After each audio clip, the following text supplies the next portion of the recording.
Thank you very much for joining us for this special edition and this special conversation.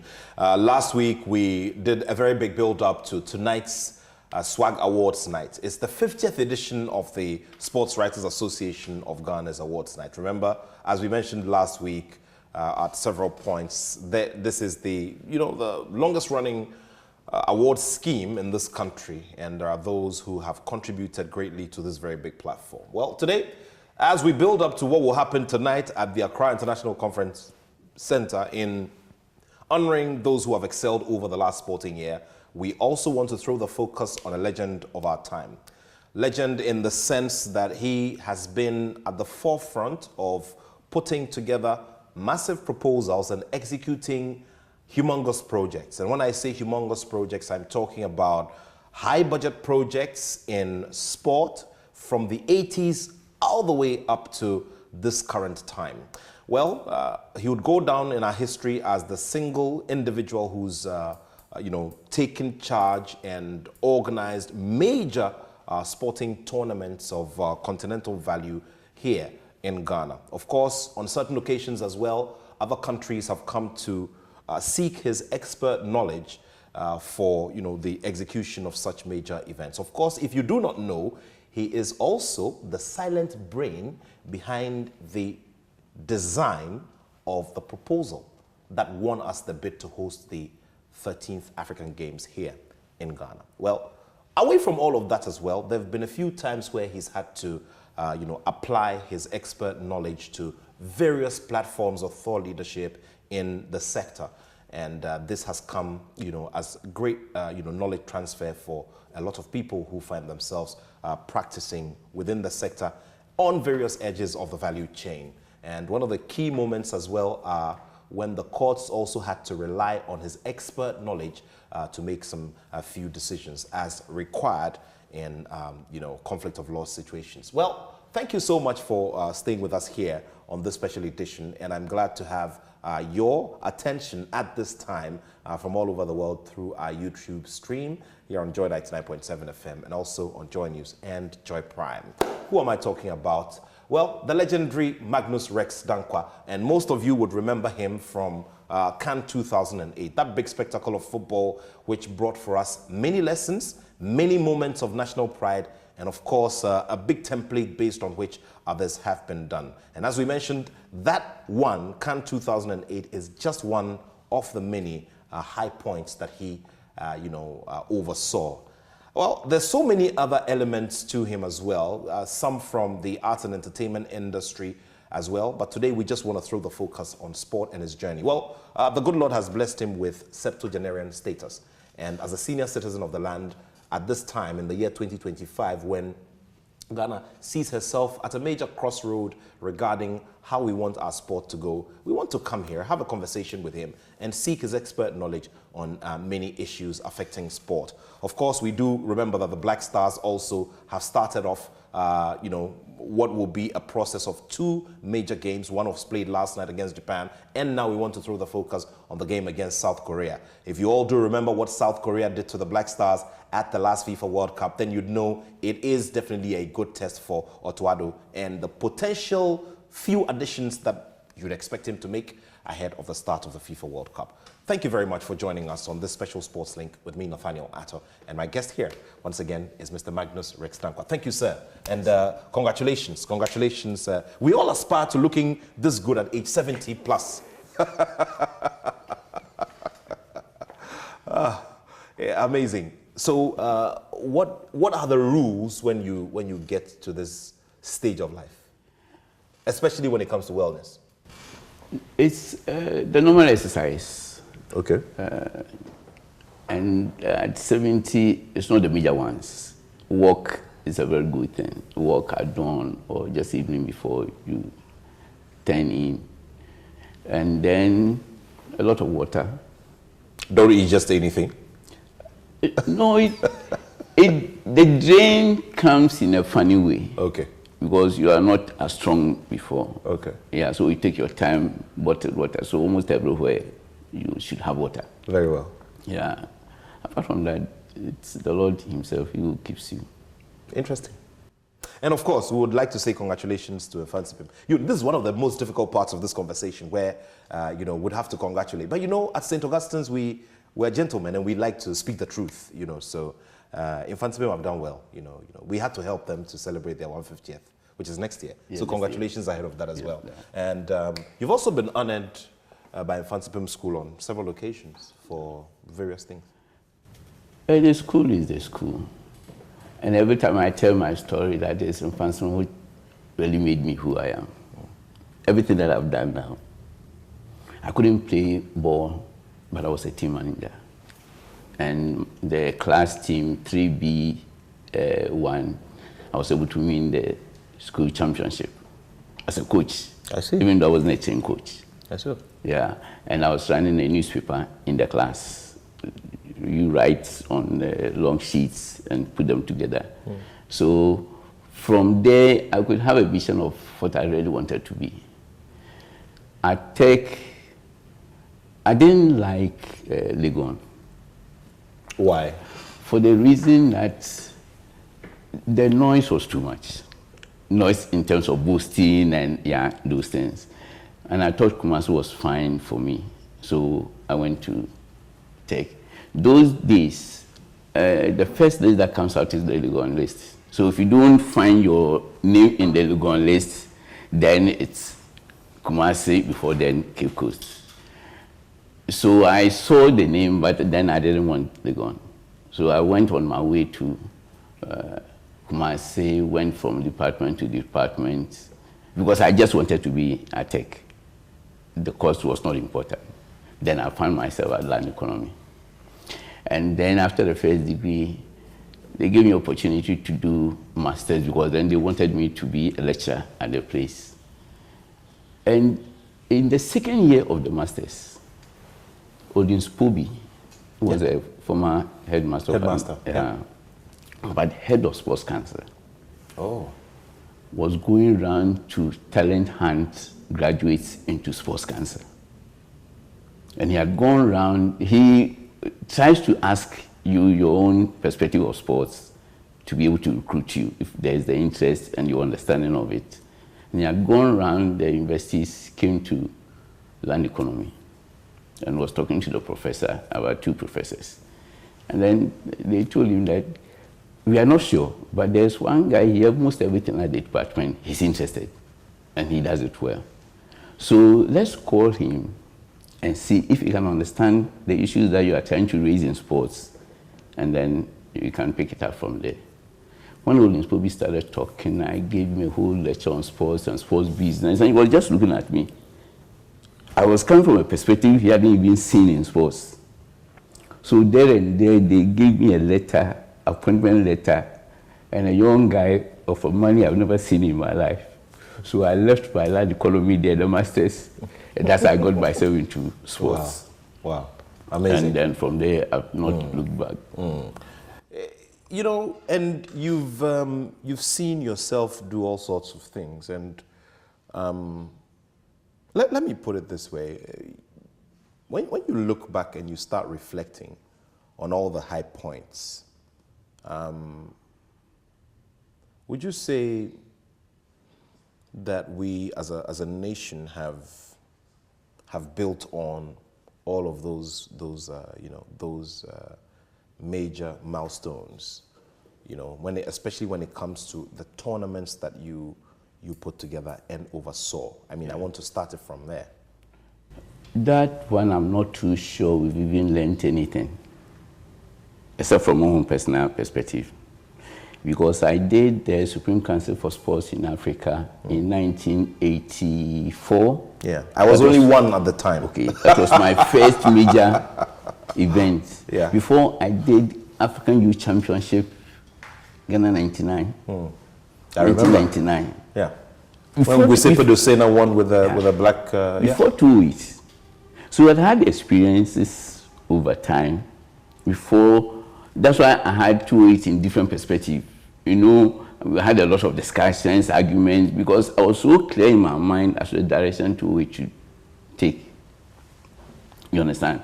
The business aspect of it, the organization, and then all the other things that add up to it. But if you look back, we haven't done too well with the stadia in terms of post-event management. Supon is virtually out, ruins. We don't have not the expertise we should have, but I think it's the will to want to maintain the facilities. If you don't want to maintain, then they run into ruins. But if you want to maintain, then you have a regular maintenance culture. You have events that come up every time because they need to have the money to maintain it. And that's what we haven't done too well.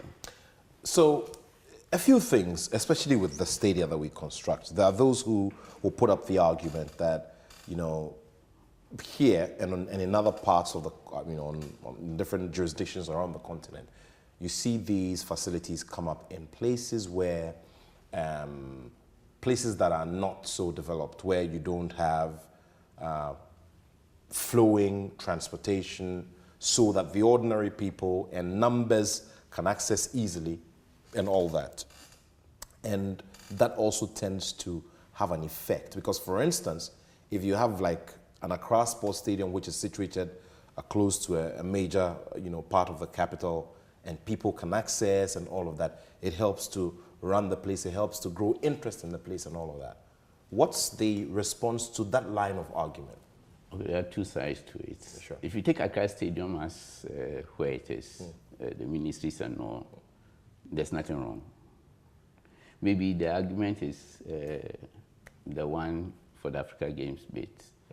But I remember when we were taking the decision as to developing there were some arguments that we had. Traffic.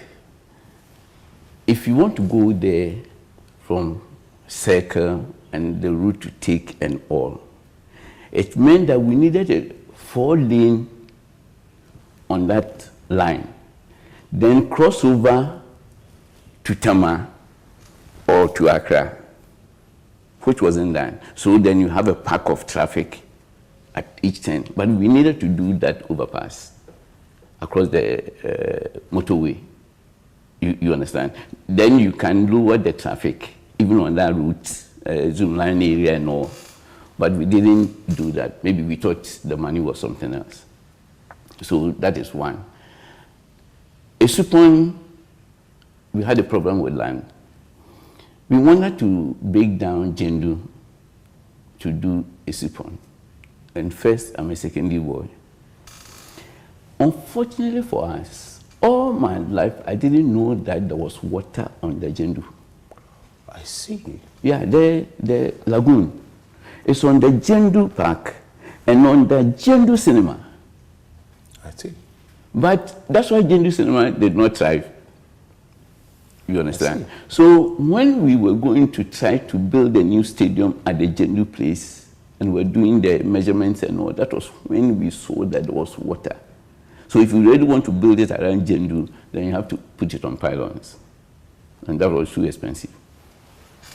And in looking for the land, that was the only land that was available. And even that one, we had to call the chiefs to let them swear that they will not litigate over the land till after the event of the tournament, which was also a major breakthrough, because then it was litigious, and it took them quite a number of years before they could settle, well after the event.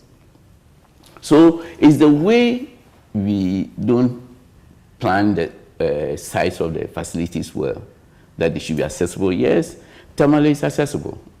We had a good plot, and then you had this one line through the city by it.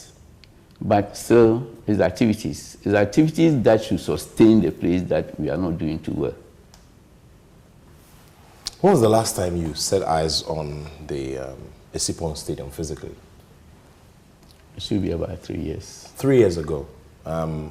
What were you up to? Were you driving by? Were you attending? No, I actually went there because then specifically. I had reports, all kinds of reports, and I thought I couldn't have made that mistake of citing it there, and then after so many years look back and want to regret that it was a wrong site. So I just took the time for me to go there. There were all kinds of things I saw that I thought, no, that wasn't part of the plan. But the most important thing is, whatever facilities that you have, is for the organizers to plan activities that can maintain it. You understand? So the argument that wrong positioning, no. If you plan well, schools and colleges and all kinds of activities that the organizers should undertake to maintain the place, generate income. Because we have hotel facilities at Esupon, just like Tamale. Because we build a 3-star hotel structure inside with its own entrance and all that. So if you can maintain that, then it's not about the facilities. Yeah. It's the fact that you don't even know how to do anything. You understand? Because you have to go out, like a normal hotel that you built anywhere. You have to go out and look for the clientele and then position it well for people to come, for you to make the money.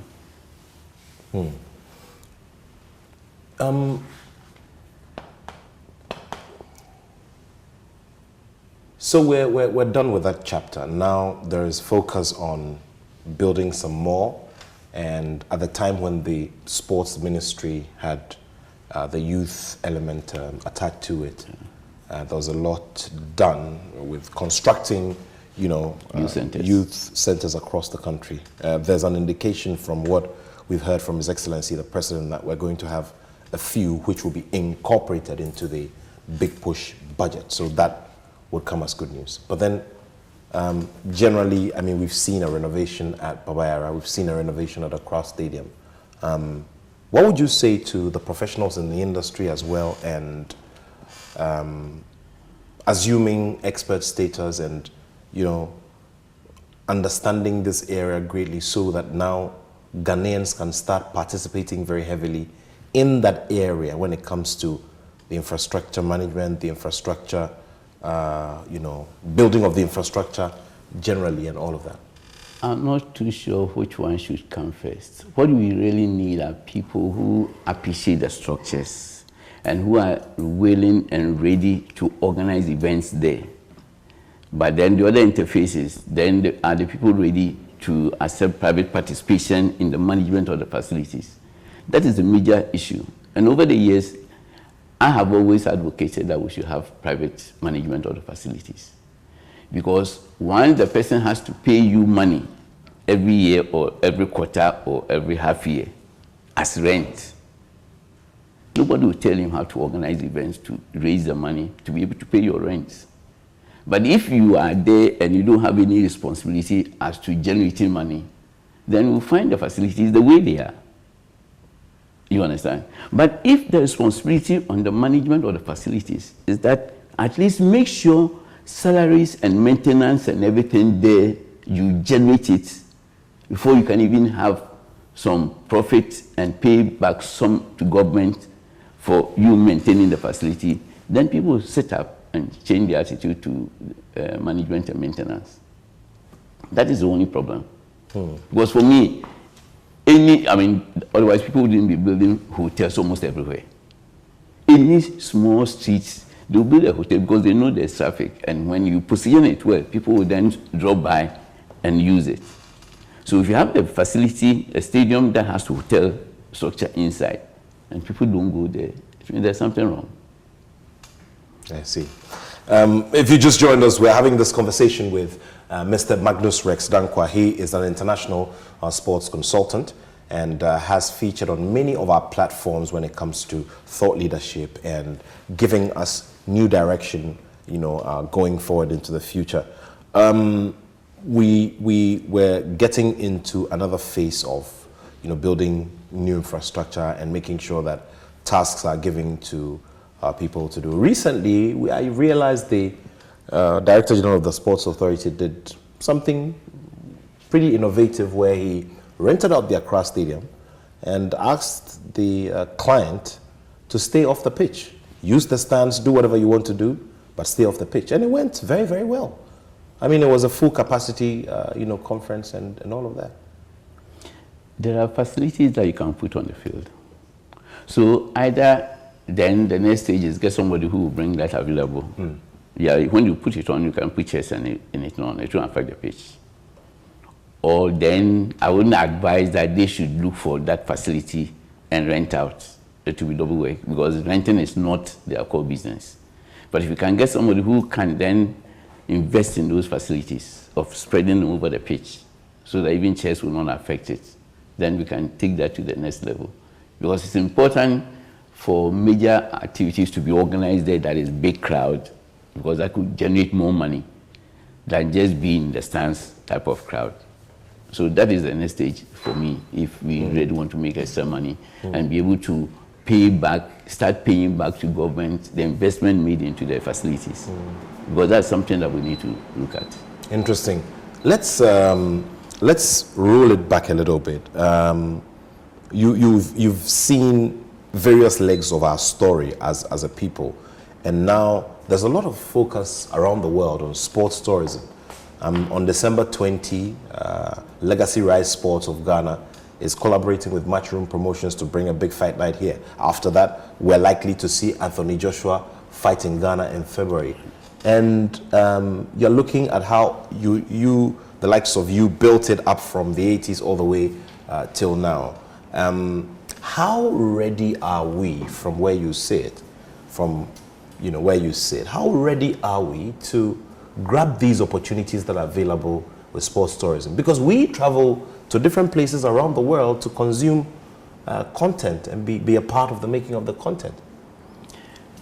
Merchandising is one thing that over the years I've seen that we've never done it well. But merchandising is a key to even the clubs in terms of replicas and things like that. And even events, you can do replicas because it's the way. And then if you have somebody who can buy the rights to any events and produce the replicas for you to then buy or sell. So we need to go back to that angle of the business. Because sports business is a bigger business than anything. Sincerely, it covers almost everywhere. You understand? You have merchandising in terms of wear and all kinds of things that kids will want to have as out of the events. But it's also the money, the investment, the possibility that when you go to the bank, you can get a facility that you want to invest into sports. You are not a government, but a private person who only has it for a period that you are leasing it. And you should do the calculations well. That's something that we've never done too well. The calculations as to inflows and outflows. Will it make me some money? If you are sure you can do anything. If you are sure you can bring any team to Ghana because you know you fill the stadium, get the money that will pay the team because they charge, okay, pay the team off, pay the rental, and pay any other thing that you would want. But you can support it more with merchandising. Because if you can make that event and you do the merchandising well, people will buy the merchandising to even pay off your debt before the income that will then come in. It's that level that we haven't reached yet. How to combine merchandising to just organize any events. And now the old schools are doing that with the science and math quiz and all. So, they print the replicas and the old students buy them. Even at that level, how much more in national level with the major events? So that is a level that we have to take the events now. Let's get into proper competition. Recently, the Ghana FA announced that they will honor Asamoah Gyan as the all-time top scorer and, of course, as a former captain of the Black Stars. Now, this is not something we've been used to. We've rather had, private individuals, sports and athletic, entrepreneurs come up and say, listen, I want to do a testimonial for you, Stephen Appiah. I want to do a testimonial for you, maybe John Mensah. But now we're there, and I don't know how that makes you feel for someone who has seen a lot of talent and different generations, that finally the Ghana FA says, you know something, we want to honor Asamoah Gyan. You think they can sustain it, and what advice would you have for the FA? It's a great idea. No doubts about that. But sometimes when you take history and cut in at a certain years, forgetting the past, you get where I'm drifting, then it's something else. Because I've traveled, and for my age, too many people I've met. Because I remember in the 80s, I organized the first Congress for Hasselhoek. And that meant I was very young. You get it? Annual General Congress. Yeah, Annual General Congress for Hasselhoek. Amazing. Because Tommy Thompson was a friend. I mean, like the students at Tech, Hearts people, when Hearts is come to play Kotoko, they stay on campus. So we organized the Hearts supporters, and then we ran water for the players and everybody in camp. So when they are going to the stadium to play the ball, they take some of us on the bus and eventually go and sit there, and then. So before I even went to work at the stadium, I eventually knew everybody there. But if you bring it back now, there's something we are missing. The emotional part is something that we are missing. So we are not getting the crowds. You can't do merchandising, because if you try merchandising, you collapse. Those days, I mean, people will fight for anything, even the JC and boots and all. And I keep contact with a lot of them. I mean, almost every time you are virtually online with Polo, and we are talking about the past, and he's surprised that I can remember all the things that they were because most people, I mean, the average person you walk to on the streets doesn't, and who says they follow football, may not have come across his talent. And they don't even know them anymore. But whose fault is this, sir? I mean, you are now a senior citizen. Whose fault is it that we seem to always come across as a, for want of a better expression, I mean, a non-appreciative society, maybe, which has now grown into becoming like perpetual forgetfulness about people and their contributions to their journey? You are right, that bit. But then it's also our way of looking at history. You understand? Sometimes we see the whites write their history, we just see it, and then once the person who knows gets out of the way, that's the end of the history, because there's nobody else to tell the history again. So we should begin to write. Because sometimes for me personally, knowing a lot of them when they are playing this, you understand, I look at them now and I wonder, so after all the national teams and all the goals that they were scoring and all, is at the end, then there's no future in football. Then you are getting it wrong. But there's future in football. And it's how we manage it. And if you always look for those who are their prime now to be interested in, and then they see that, okay, after a certain number of times, you won't even invite them to anything. You understand? We need to change that culture of how we appreciate people, no matter who they are. And sometimes you talk to the old ones and they are in hate that, yes, I scored more goals than this one that is being celebrated now. But what did I earn from it? So if they, and I've got a number of them, they will tell their children, don't play football. Even though they have the talent. But they see themselves as how they were mistreated. They will not allow their children to go and play when they could have, made it on the international landscape and all. But it's our attitude to how we appreciate people. If we change it and even go back, because it's not too late, go back to the old ones who have made it, bring them back and honor them in one way or the other. It makes it easy for the young ones to know that there's a certain future, and that even when you are forgotten for a number of years, you can be brought back to be honored. But otherwise, no. So that is to say that what? The media also may be falling short because we probably are not, we're not documenting enough. We're not setting our archiving systems well enough. Also, the media from two fronts. The old media, okay, and I met Joe Agri, Samuel Joaji. I mean, those, if you mention them, nobody really knows even who they are.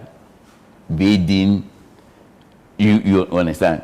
They were at the prime that anytime there's a match, everybody is interested in buying the paper that has a feature of the description of the match by this journalist, Joe Agri, because of his style of how he writes. Now it's not like that.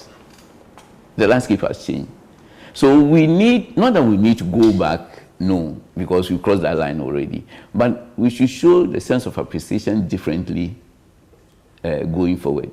And then the old ones sometimes create a platform, not honor them, but whatever you do, at least show a certain sense of appreciation for them to know that, oh, whatever they did in the past is still worthwhile. Because without them, where we have been, we wouldn't have gotten there. You understand? So you can't now look at the ones on the floor now to honor them and forget the people who built the foundation. That one, then you've gotten it wrong. And sometimes when you talk to them, there's so much hate. And that is not good for a nation. I mean, you can appreciate people no matter what age they are for what they have done, because some have died on the field before. And you've seen this one. This one is about to happen. Let's see how things go with it. Let's talk about, you know, all the other opportunities that we see in that regard. We've just talked about the upcoming, you know, boxing bout, fight night. Last week I spoke about it with Kwabena Yeboah. Okay. He expressed his thoughts, but we also want to move that conversation forward because we see the Riyadh season in Saudi Arabia. It's a big multi-million-dollar phenomenon. You see all these franchises scattered around the world. I had the privilege of attending the WWE weekend in South Africa. And what it is that the WWE as an organization takes the weekend franchise to certain key markets where it's heavily consumed. And I thought it was a brilliant concept. Where do we place ourselves in this whole big mix? Because you have been developed our markets well. Okay. Because they would come when they know that the people are there, they are ready to pay the figures that they would call. But when even the gate fee is that low, you understand? And then it's virtually empty. Even that low is virtually empty. Nobody will come and invest here. We need to drive people in a certain, it's a consuming market, isn't it? So create the desire. Yes, you can bring them. I remember the old man's son trying to bring some people, and then even that one, he ran into all kinds of issues. Yeah, well, so what he did was he brought in Anthony Joshua, and based on Anthony Joshua's experience, he and his promoter are deciding that they're going to do the February fights. He probably may fight here, but it's starting off on December 20, which is a couple of weeks away. Now, and mind you, this was Anthony Joshua, who comes from Nigeria originally, and I'm very sure that Nigeria was also calling very heavily on his attention, but he chose here because of the experience. Yeah, because the attitude was different. Because he's always been a Nigerian, but he's never had honor. You understand? So if another country comes in with a certain package that shows a higher sense of appreciation, then no. Otherwise, Nigeria would have taken him and promoted him. I remember even for Azuma, it took us a long time to accept him and make him the national icon that he deserved, even at that time. You understand? So we don't have that sense of appreciation or turning these situations into commercial activities. That's when we are not doing well. Because otherwise, Kotoko should have been the richest clubs in Ghana. Because those days, they fill a stadium. But now, they virtually fight to fill a stadium. That is, if they can even fill. It means a whole sense of how we administer sports or the commercial aspect of it. We are not doing it too well. Yes, I could create the Can 208 experience. But then that was after all the experiences I've had with the CSA Zone 2 football championship in 86, then the next one 89, then youth championship 99. We even did a co-hosting. Yeah. I talked about co-hosting before we were forced into the situation. And we were forced into the situation because the CAF people have ganged up against Issa Attoh for the CAF Congress in Zimbabwe. And then the option left for him was to remove the CAF Congress from Zimbabwe. That's how we brought the CAF Congress to Ghana ahead of the Ghana 99. And within Ghana, he won. He won again. He got regulated. But we need to have a different perspective of how we want to see our football or sports grow. We can create the money for a lot more Ghanaians to go into sports, whichever discipline. But it takes some thinking, it takes some incentives for the people who will be managing, and then all the facilities, the merchandising. We need to work at it as a nation, not just about the ministry, because the ministry won't sell. It's the people that you need from outside to be able to have the franchise and sell. And they should have that benefits in terms of tax incentive or something to build a whole new industry. And once we have that, you'll be amazed that every corner you turn, there will be a lot more people playing gutter to gutter and things like that, because now they see a certain future. They can still go to school and play and make money. And that is what we need. I see. You know, the phenomenon of having sport as a major block within our economy is one that we've always tried to give foundation. On Thursday, the budget statement was read. As usual, you'd have relatively, compared to sports, you have, you know, other bigger considerations for investment from the ministry and from the government. Now, what would you say to us regarding how we need to start placing ourselves as a nation for all the big opportunities in sports tourism, especially? Because if we land any big, you know, franchise, it's going to be very interesting. I do remember very well that my last Formula One weekend in Abu Dhabi at the Etihad track, you know, it was 450,000 visitors in Abu Dhabi for a space of 4 days. 450,000. You know, and there were various ends of it. And what I realized about the Emirates is that they've built the infrastructure, and they just go and compete for franchise, you know, tournaments and major events, and then also create one or two things, and yeah, I've been smiling since you started talking. Yeah, I realized. And I was wondering that you stop and ask me why your smiles are becoming broader. Because look at our streets. The gutter is just by the streets, and the building is just by the gutter. If you want to expand the streets to generate that kind of business, a lot of houses will have to go down. I don't want to blame the people who came before us, that they never saw into the future. You understand? Because if you see these people, there are lands that are there and nobody will touch it for how many years? Nobody will touch it.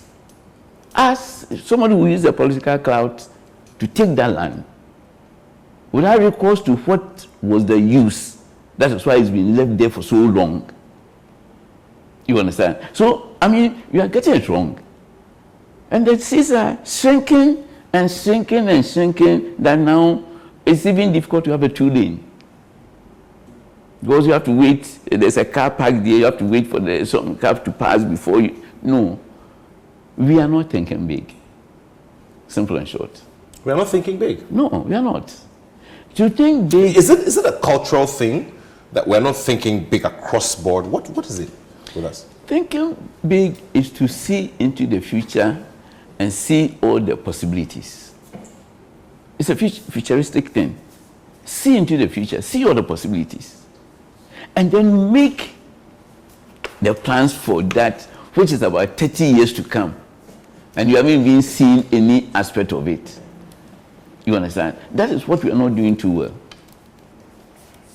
The future, everything is about the future. So if you want a new capital, and the president started talking about the capital, and Dodua here, by the time the sentence was finished, people had gone to start buying in anticipation of just a thought of the president. Yeah. So I've gone there to buy. Not official, private. Because they see more into the future than official. But official is before the president would have spoken. You've taken control of all the possibilities of the land that will fit that future. And then you even dictate. Look at how Abuja was built. You understand?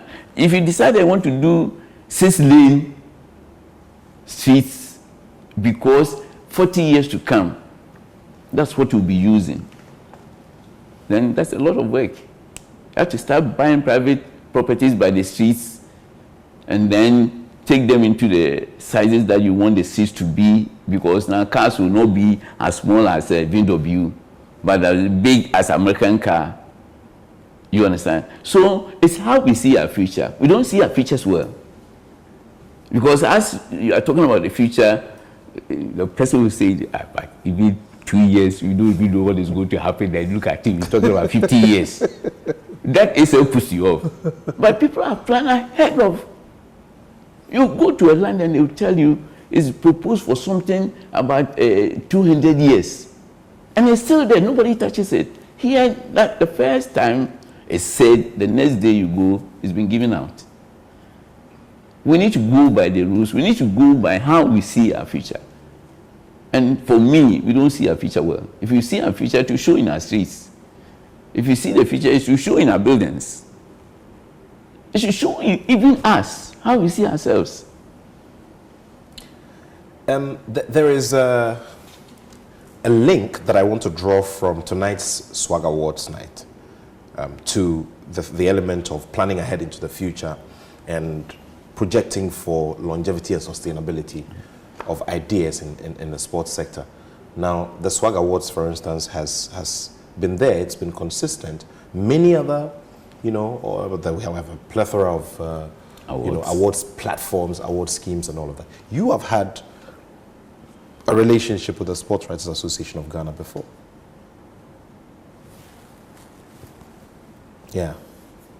So, in fact, I've read newspapers who won awards before, sports papers. Sure. No, it's okay with how we've organized the Swag Awards to date. It's okay. But we should go beyond it. It's okay in this format. Yeah. It's just a continuation of the past. But where do you want to see development? Schools and colleges. So bring a lot more schools and colleges into Swag Awards. It's the future you want. If you see the future... So that then will also mean that a lot more journalists would have to start turning their attention to... Precisely that. And over here, I have to commend my colleague and brother, Ridwan Ibrahim Asante, who an assisting editor for Joy Sports for many years there in Canada, completing his dissertation for his doctorate at the moment. And Ridwan is running a platform together with some associates. It's called Elite Sports. And what they do is purely second cycle institution sports. And they have platforms where they run live events when it comes to the intercolleges and all of that. But the interesting thing is that I took time and I traveled to Cape Coast last year in March to be a part of coverage for the intercolleges. And I realized that, all of a sudden there is this change, this wind that's blowing. And there is a lot of heavy focus on, I don't know whether to call it an offshoot or, it's the a ripple rights, effect of it's the bragging rights, it's the Okay. bragging rights, but it's not going with money. Okay. The money is that investors should be ready to invest in schools and colleges sports big time, because that's the future. You understand? Because that forced President Kwame Nkrumah to do academicals and schools and colleges and all, because he saw that that was the future. And even now, it's still the future. Because if you have education and you have sports, your attitude to sports is different. You don't run at speed. You run as measurements. You understand? So you know the one ahead of me has run twice and he's coming to overtake me. To overtake him means I have to do 3 times. You have to do the calculations. That is what we do. And sincerely, sports people have a lot of maths than normal maths people. And you see the international thing, it's calculations. By the time he sees you in the corner, he measures his own distances to see how he has to speed up to overtake you. Everything is calculations. But we take sports that, oh, it's not for educated people, it's ruffians. It's not. Any sports person does more calculations than even the engineer. Engineer, that one you know, is the speed. But he is running against his own strength, against his own stamina, against the distances. That's a lot more calculations than anybody.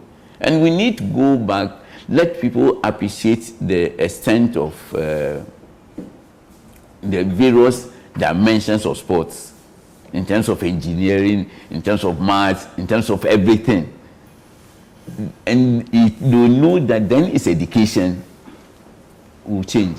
And now we will have a lot more stars on the international platform. Dallas, Anum, and all of them. They are still around.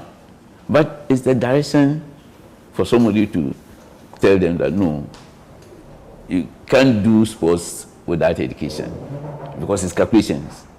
And if you understand it that way, you do your maths, go and sit there, and you now work your own calculations on how you can overtake somebody and all. We need to go back and look at things differently now. Going back and looking at things, and what we've done. So then also what I get you telling the current generation is that we should also appreciate our history and phenomena that have emerged or grown into bigger things. You always be told that anybody without a history hasn't got a future.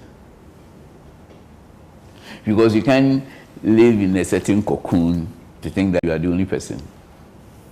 So many people have done it before. I mean, now nobody can even play corner to go. When was the last time you saw one? But it was very common, role players. Because he's been practicing it. That is maths. And you can't tell me that is not maths. Because he would try it, and then how to hit the ball against the wind, and for the wind to bring it down, that the goalkeeper, no matter where he stands in the post, he can't catch it. Sportsmen are not daft. They have higher IQs, except that it's the interpretation of that IQ into other things that are available to them.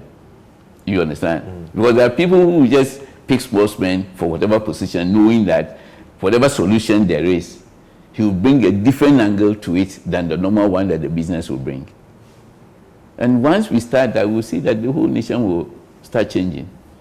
Well, I trust you've enjoyed the conversation so far. I'm spending time with the legendary Magnus Rex Danquah. He is in his 70th year, and on this milestone, we're just throwing back and reflecting on the many milestones and the many chapters. Also, we're seeking his expert knowledge on some of the key milestones that we've also recorded, just like I did with Kwabena Yeboah, the president of SWAG, last week. So more to come here on the show. There's a lot to discuss. We'd want to look at specific scenarios and some of the big highlights on some of the big occasions as well here on the Joy Sports Link. And of course, once again, we're very glad to have all of our friends who are joining us from the central region of Ghana via Castle FM. Good afternoon to all of our friends at Castle FM. We'd also say big greetings to all of our friends who are joining us via the live stream on YouTube. This is time with Magnus Rex Danquah right here. Amazing stuff. We're still here having this conversation with Mr. Magnus Rex Danquah, the international sports consultant, who has done a lot in terms of adding to the worth of what we have done in terms of writing history and having major milestones in our sporting history in this country. Well, I'd want us to just do a quick run through all the major, major tournaments that he, put together, curated, and of course, executed. Let's begin from the 80s, where you held the Supreme Council for Sport event. And I believe that now that is what has metamorphosed into the ANOCA, which is maybe Association of National Olympic Committee. Maybe. Maybe not, because then Olympic Committee was there. As against Supreme Council. The Supreme Council was more sectorial. Okay. West Africa, East Africa, yeah. Southern Africa. Yeah. They were trying to group into smaller so that they don't travel far and all. And at that time too, sports wasn't a major thing for them. So they were trying to manage resources and things. But now it's changed, even though it's there. I like the African Games, but no money. It's how to sell it globally to get international sponsors. Well, so now that you've ventured into it, maybe we should start from there and then we can roll backwards. Yeah. The 13th African Games, first of all, you are the brain behind it. You secured that bid. Yeah, I did based on the... In fact, I started working on it over a number of years, over past ministers and all, because I thought you can't do football every time. You understand? Football Cup of Nations, when there are more talent in almost every discipline. So then, why don't we do the Africa Games? That was the transfer from Supreme Council for Sports in Africa. They were handling that away from football into that. But then there were things that we should have done in the very beginning. We should have done a lot more regional championships. You understand? Because it's the talent you want to be able to represent the nation in that. So we should have gone into schools and colleges to run that line, and it was part of the blueprint. Because I always believe that you just don't go for the events without the antecedents. And the antecedent means that you have to prepare for it. Because you can't just host it and virtually last. Everybody will see that you did not plan well. So we needed to do schools and colleges sports for a certain number of years to the games. If you had done that, the story would have been different. 2, yes, Legon and Boteman close. Okay, some are subject to investigation, so I wouldn't want to go there. To go there means that you are supposed to know things before. Yeah. But there was a plan that we're going to do a cost-effective thing.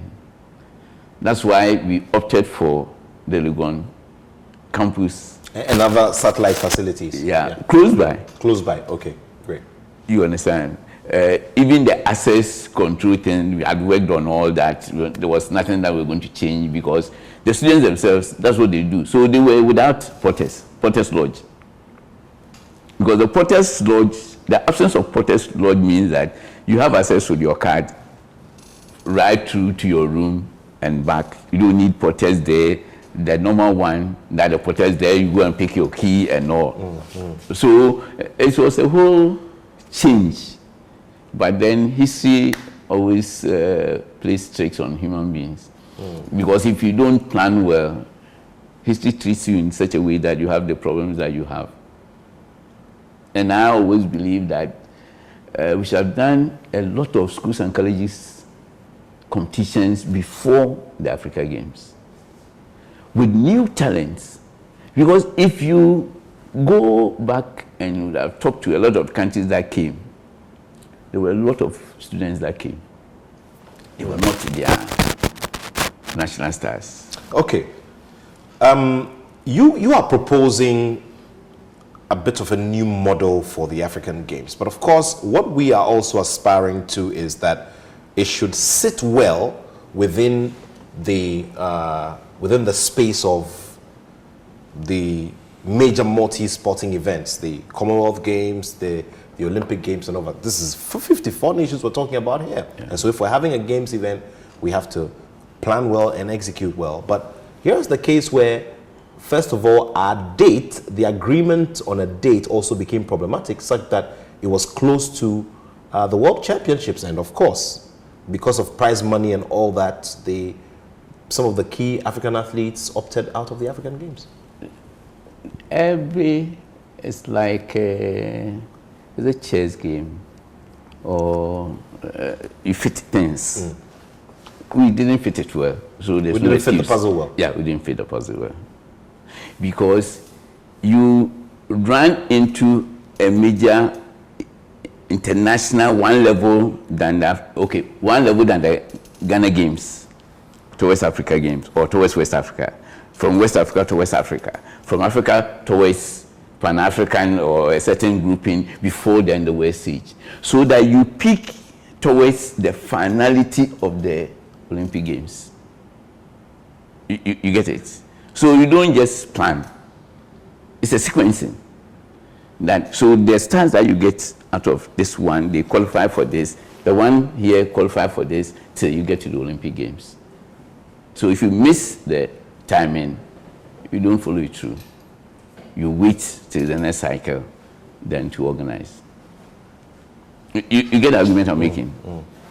It's a sequencing thing with sports, because it's like you play the league, then you go to AFCON. You understand? Because you finish the league and you are in a certain state. You understand? So you virtually qualify for that one.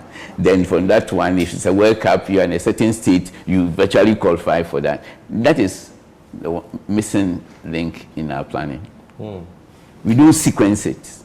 If you sequence it, you see that whoever comes out is prepared for the next event.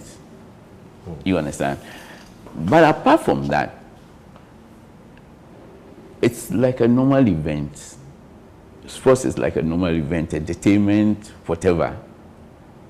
The thinking is not different. So it's how you plan it and the deliverables that you want.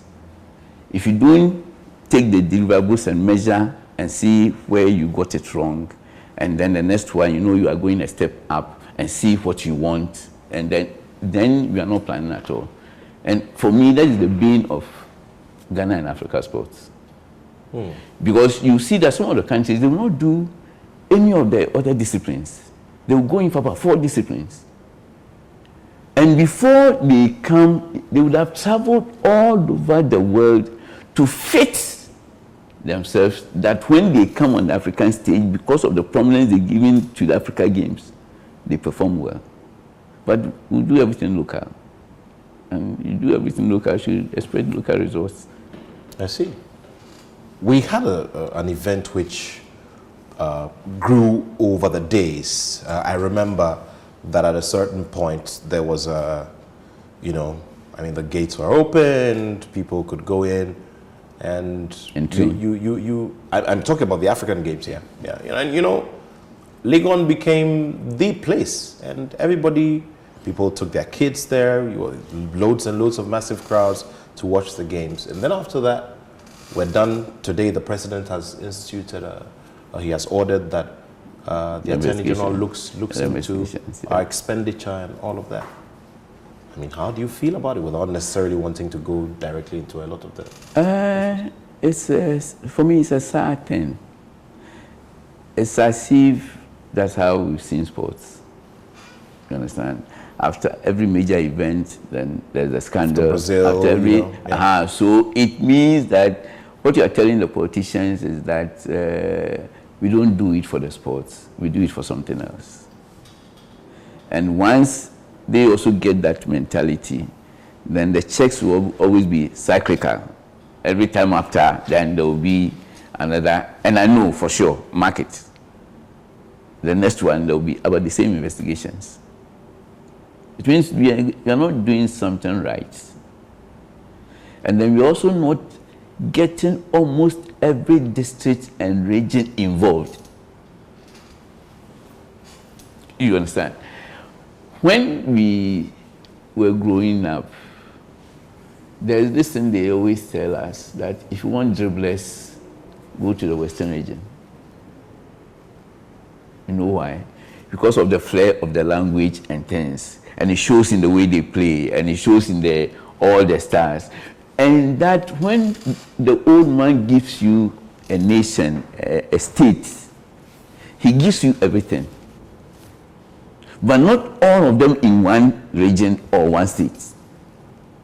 So you cannot do any national thing without doing a district thing and a regional thing to pick the talents for the national. You can't just sit in Accra and organize something and call it national without going to every district and going to every region. No. He has a good reason for putting us in the size of Ghana. That everybody has a role in the ultimate delivery of how the Ghanaian nation should be like. So, if you have any discipline, granted you cannot do all the 14, 15, whatever the number of regions is. You should be given a certain minimum, which should be about 60 to 70% of the regions. Without that, it should not be a national association. Because you can't just sit in Accra and call it a national association. When the money that you get to organize is for the whole nation of the map of Ghana. So you are denying some people access to that money for just a group who are just in Accra. No. So there should be some conditions that anything that is national, at least 60% of the regions should be there. You understand? Because there are really talents everywhere. You have no idea. If you go around, somebody will do tutors. I don't want to mention some of the players, but they came into prominence by just a feature. You understand? Mahama Enlai, you ever heard the name? Briefly. He can shoot from a distance and you will miss the goal. What we saw of Mohamed Gago in the mid-90s, similar stuff, right? Even more than that. Even more. Because then they are improved. Yeah. You understand? I mean, this corner to go thing was easy for football around that time. The corner to go. Yeah. Because the person has practiced it for years. That as soon as you kick and curl, and sometimes they even measure to the last person on the last post. Not the shorter post. Because they gauge between the posts that if you park here thinking that is where, then they're able to send it right to the end post. That's how football is, the beauty of it. That's why we were feeling stadia. And I remember when I was young, Jendu, the majority of the people who watch Kumasi here, some even bet their cars. And they lose the cars and then hand over the car papers and everything to the person who has won the bet.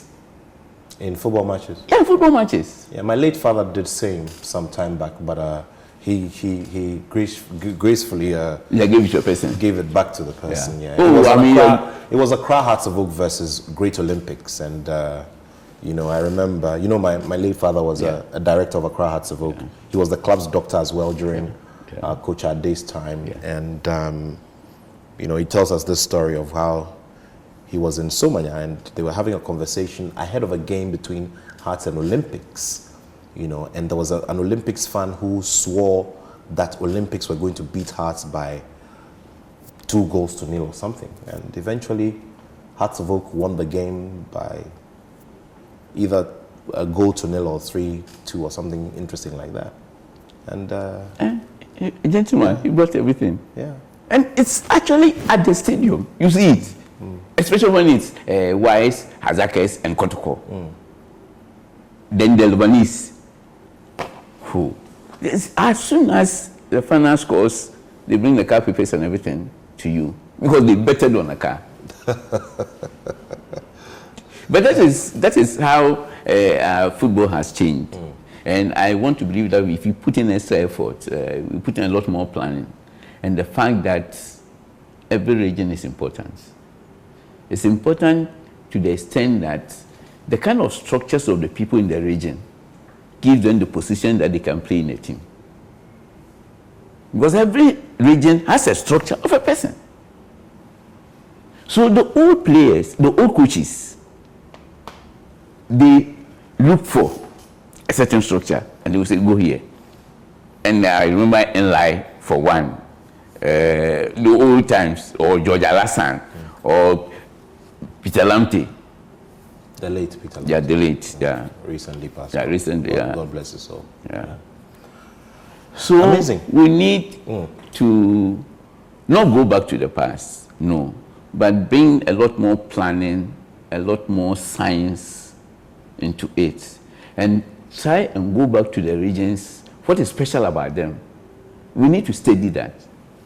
We haven't done that yet. So in Northern Ghana, for instance, one of the things I noticed was that many people in Northern Ghana, by build and by natural physique, are primed more towards contact sports that require a lot of extra physical activity. Boxing, for instance. But then what is required, like you said, is that you have a structure where there are facilities, there are technical people to train, and then based on that, a competitive structure can be built. Definitely. Well, I'm still enjoying time with the legendary Magnus Rex Danquah, an international sports consultant, and we're throwing back on some of the major events that he has overseen in the country. We started off with him being the mastermind behind Ghana winning the bid to host the African Games. He's expressed his thoughts about that. Let's do a bit of a rollback. So when we roll back, I think the closest is the Hockey Cup of Nations. That was in 2009. Yeah. You know, there was a coup we're planning. Okay, tell me about it. For the hockey. Well, you mean a proverbial coup, not the... Also, a Ghanaian speaking English, you take so many things for granted. So not a proper coup. Okay. Unfortunately, when we were doing the planning, we didn't factor Obama. That was the year Obama came. Yeah. Around the same time. So when I got to know, before the announcement came, that Obama was coming around the same time, I went to the late president that, let Obama pass the hockey pitch and do the opening ceremony with you. That would have been something else. To do the opening ceremony and just use the hockey stick to take the first kick. I said, but Rex, you should have come long ago. We were planning. We have planned this for more than 6 months. Two weeks. You have to make changes to President of America because there's a lot more security implications. Security implications. Now it's coming back. So it would have been the greatest school for hockey. Yeah. I said, no, we should have come. I mean, I would have done anything that he passes there for them to continue. Because they were going to Cape Coast, to the Cape Coast Castle. I remember. They could have easily done it. They should have come earlier. But the idea came to you late. When we heard the rumors that Obama might be coming. But at that point, they had come and security had come and gone severally, and routes and things, and they done all the measurements on the routes. So they couldn't have factored in that past the hockey pitch before. It means that every security detail on the stretch should have factored the hockey pitch. Wow. It would have been the greatest coup for Ghana sports and for the hockey. But Prof was ready to do it, but you came too late. At that time, they had concluded the journey and where to pass and all that, and it was too late. But you have been the greatest school for Ghana. I agree 300%. I agree 300%. And that just also talks about ideas and how sport gives us the opportunity to explore various creative ideas. Yeah. Well, let's then go to the year before that. And, you know, it was interesting that the Hockey Cup for Nations had come in just at the time when President Mills of blessed memory took over as president. And during his first State of the Nation address, I do remember that he mentioned it as a project, you know. So before that was former President Kufuor, who opened the Africa Cup of Nations after you had done a lot of work, as Chief Operating Officer. Yeah, that was a major thing that wanted to use to change the face of sports, one, and then football. In terms of merchandising, in terms of the commercial aspect of sports. And that was a time that, because I had been in sports, I knew all kinds of tricks that people do. So you remember we used the chip for the tickets, and the principle was that normally people go in and throw the ticket start over the wall, and then you come in with it as if you went out and you are coming back. So what I wanted was a chip in the, that's the condition for the ticket, a chip in the ticket, that if you go in, it registers you that you've gone in. If you throw it over the wall, it registers you that you are still in the stadium, so you cannot come in again. You get it? So if you throw your ticket over the wall, when you are passing through the machine, it will reject you because you are still inside.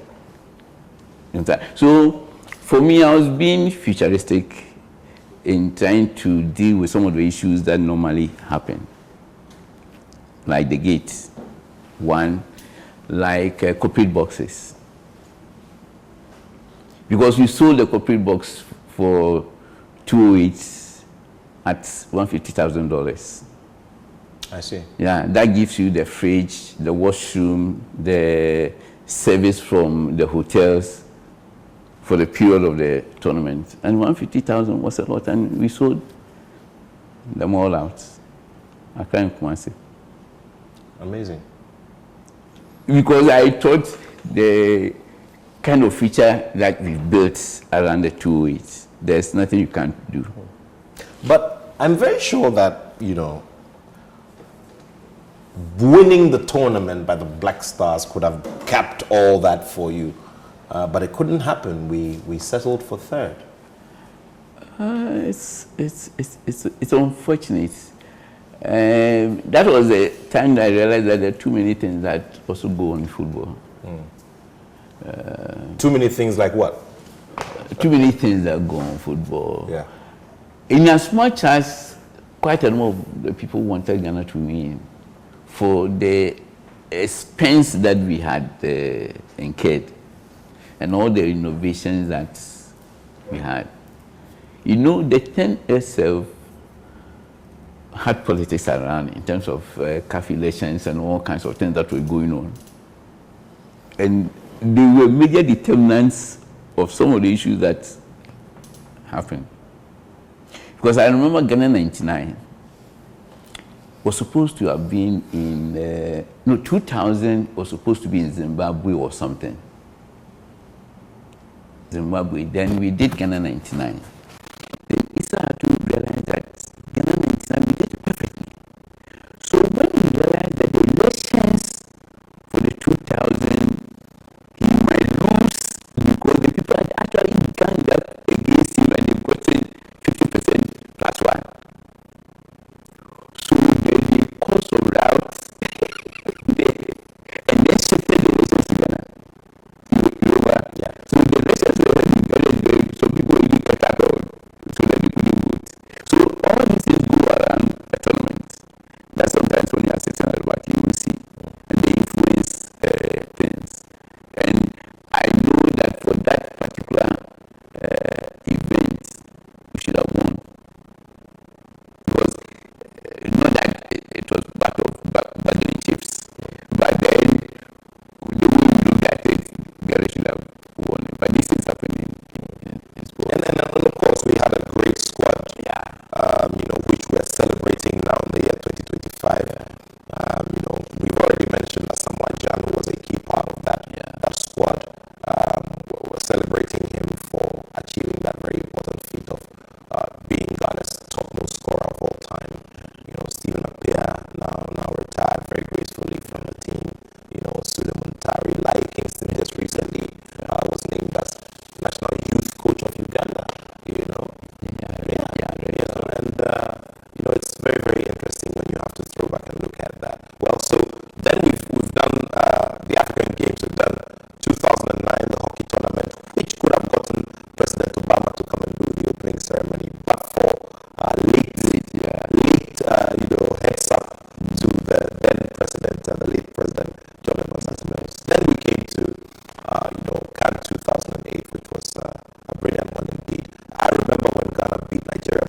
allow anybody to say anything. I apologized. No, I didn't think.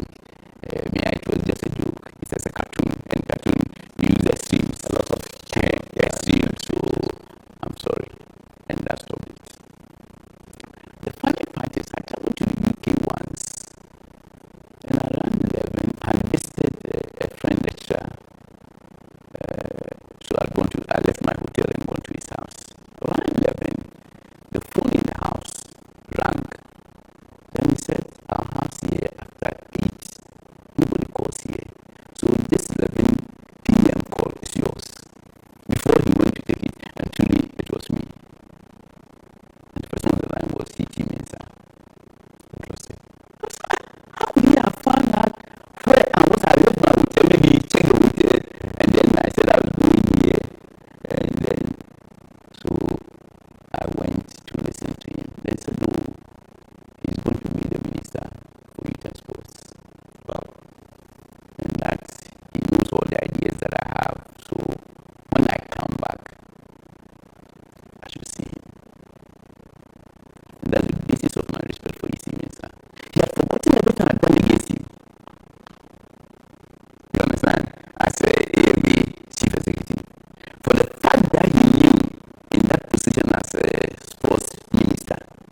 Yes, the life patron Life at the patron time. at the time. And then Harold Sawyer and everybody was there. And still I was youngish guy. And the late Harry Sawyer was also the chief patron of the club. Chief patron and all kinds of people. Marcus Hughes and all of them. Hughes. Yeah.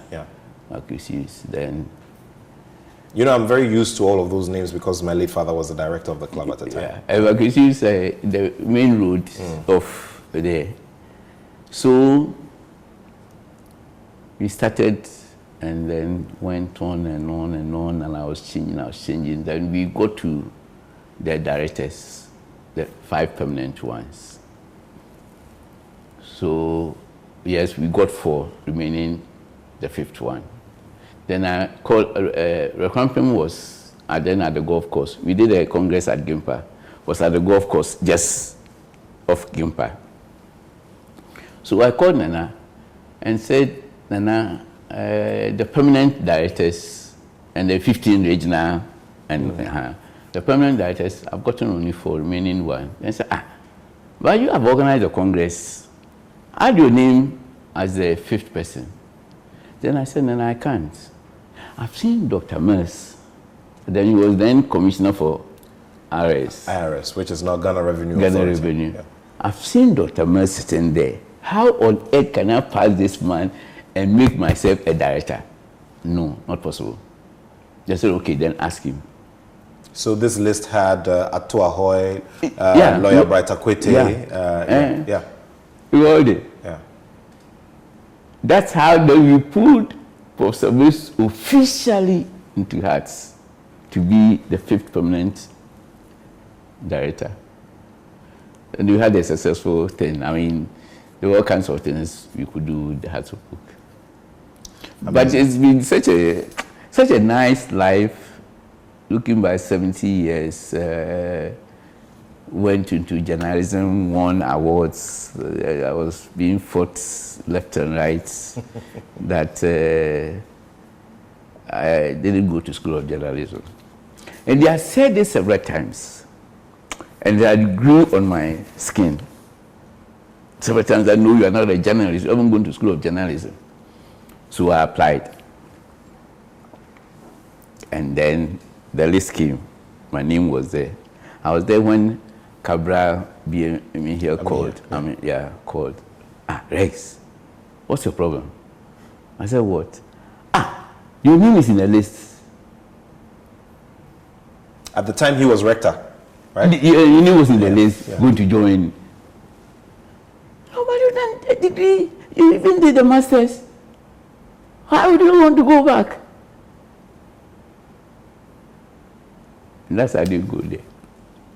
So that conversation ended it for you? Yeah, ended it for you. You didn't show up for your interview? I understood him. I was reacting to people who said, yes, you win awards like Sports Coin.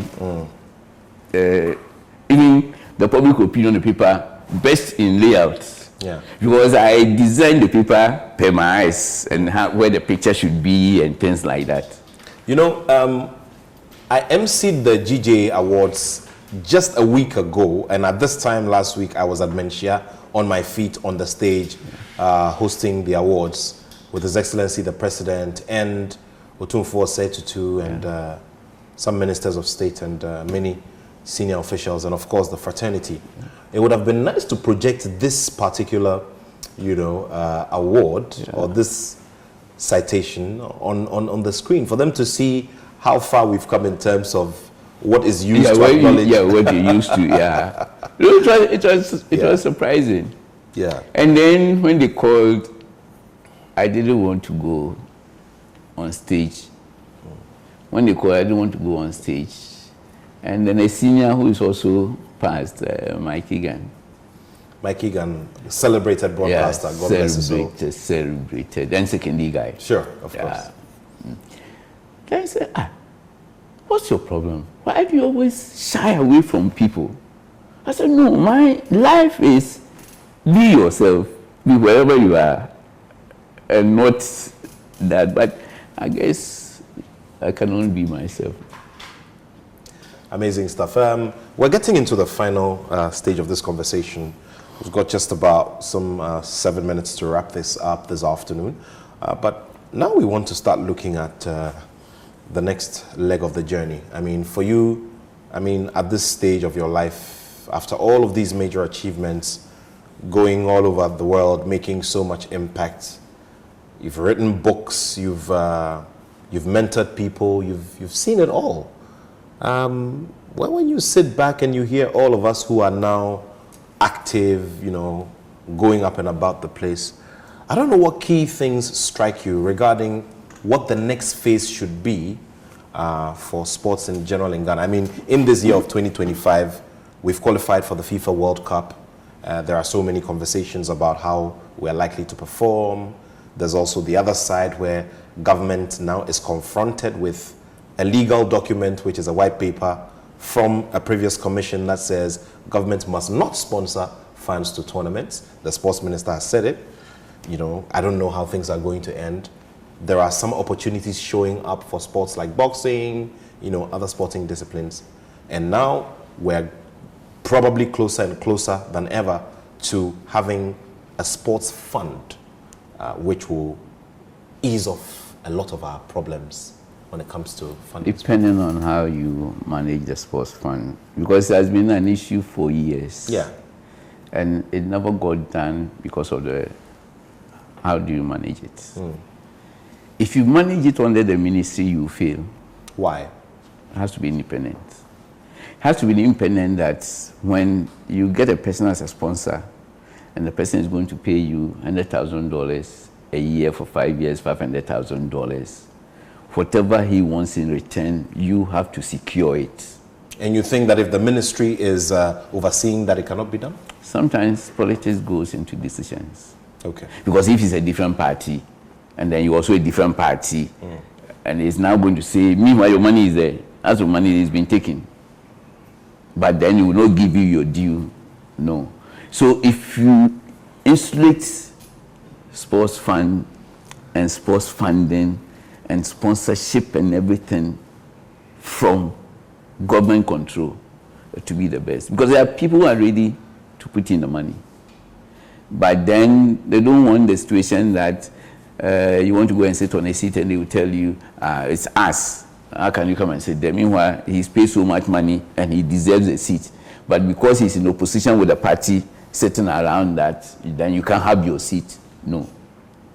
It should be independent.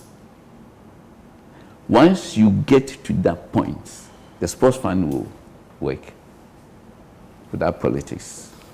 Because Ghanaians don't joke with their politics. You know it. I mean, the thing that has saved me severally is because I stayed in Kumasi for a long time, from tech, first degree, masters, and stayed in Kumasi and worked at the Kumasi Stadium. So I knew a lot of people, even the President Kufuor. So it means that relationships have kept you afloat? Oh, definitely. Because no matter which door you open, it will try to badmouth me. Because you have held all these major roles and done all these with all parts of the political divide. And everybody has given me the respect, amazingly, even though they know my political affiliation. That we'll talk about after the show, right? Even though they know, but the thing is, they respect my views. What is right. What is wrong. And I'm very passionate about this nation. That one, I'll put my life there. Wow. And no matter what the issue is, I'll confront it. Because it's not about me. It's not even about my kids. It's about my grandchildren. And those who will come after me. If I can't stand up for them when I'm not there, it means there's no future. And this nation has such great prospects that if we get it well, we won't have the problems that we are having. Right is right, irrespective of the political party. And you should respect it. You understand? Once we respect righteous rights, there's nothing we cannot do as Ghana. Amazing.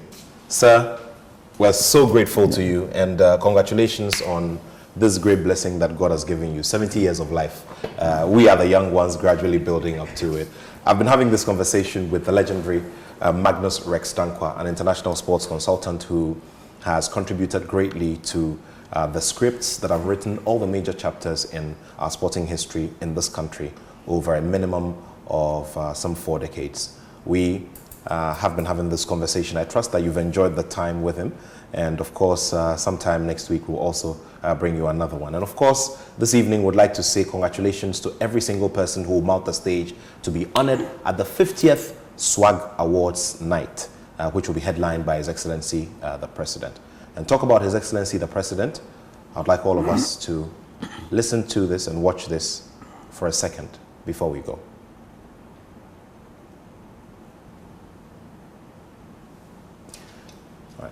Should I continue?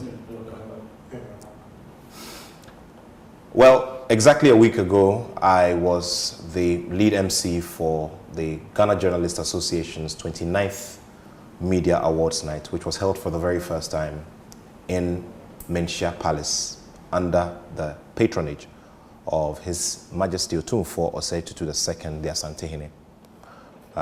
Towards the end of the show, just before we announced the winner of the main award, which was the Journalist of the Year, His Excellency took a little moment of humor, surprised me with a story which he's been sharing on public stages since the year 2011.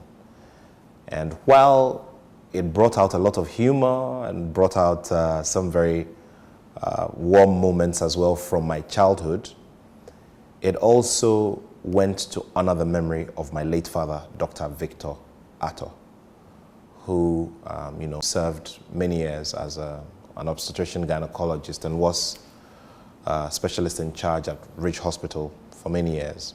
And he was an acting specialist in charge at Ridge Hospital for many years. I got emotional on that stage. Many people may have noticed, and at certain points I just had to cover it up. But what I would like to say to His Excellency is that my siblings and I are all grateful to him for honoring the memory of my father and staying loyal to the legacy of a man who has passed on for 22 years. Means a lot to me, means a lot to my family. And just to wrap everything up now, you walk into a corner and everybody goes, Nyama. Well, my name is Nyama Nathaniel Attoh. And thank you all so much for watching the show. I'm grateful to the whole crew, the production team. And next weekend, we're going to bring you another must-listen-to conversation here on the show. Be well, stay well, have a lovely weekend, and let's have a conversation again, same time next week. My name is Nathaniel Attoh, Nathaniel Niama Attoh, and I have love for sport.